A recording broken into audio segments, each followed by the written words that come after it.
Ynglinga saga is a legendary saga, originally written in Old Norse by the Icelandic poet and historian Snorri Sturluson about 1225. It is the first section of his Heimskringla. It was first translated into English and published in 1844 by Samuel Laing.Snorri Sturluson based his work on an earlier Ynglingatal which is attributed to the Norwegian 9th century skald Þjóðólfr of Hvinir, and which also appears in Historia Norwegiae.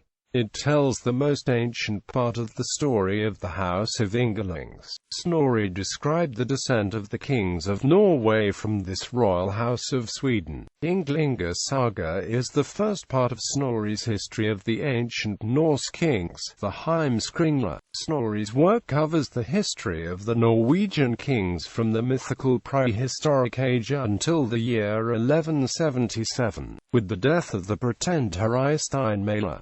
Interwoven in this narrative are a number of references to important historical events. The saga deals with the arrival of the Norse gods to Scandinavia and how Frey founded the Swedish Yngling dynasty at Uppsala. Then the saga follows the line of Swedish kings until Ynglingatal, after which the descendants settled in Norway and became the ancestors of the Norwegian king Harald Fairhair. In the initial stanzas of the poem Asgarth is the capital of Iceland, a section of Asia to the east of the Tana-Kvisl river, which Snorri explains is the Tana or Don River, flowing into the Black Sea. The river divides Sweden the Great, a concession to the Viking point of view. It is never called that prior to the Vikings. The river lands are occupied by the Vanir and are called Vanland Vanaheim. It is unclear what people Snorri thinks the Vanes are, whether the Proto-Slavic Vanidi or the East Germanic Vandals, who had been in that region at the time for well over 1,000 years. He does not say, however. The Germanic names of the characters, such as Njord, Frey and Vanlandi, indicate he had the Vandals in mind. Synopsis: Odin is the chief of Asgarth. Further, he conducts and dispatches military expeditions to all parts of the world. He has the virtue of never losing a battle. When he is away, his two brothers, Vili and Veakut, rule Assaland from Asgarth. On the border of Sweden is a mountain range running from northeast to southwest. South of it are the lands of the Turks, where Odin had possessions, thus, the mountains must be the Caucasus Mountains. On the north are the uninhabitable fells, which must be the tundra, taiga country. Apparently the Vikings did not encounter the Urals of the Uralics of the region.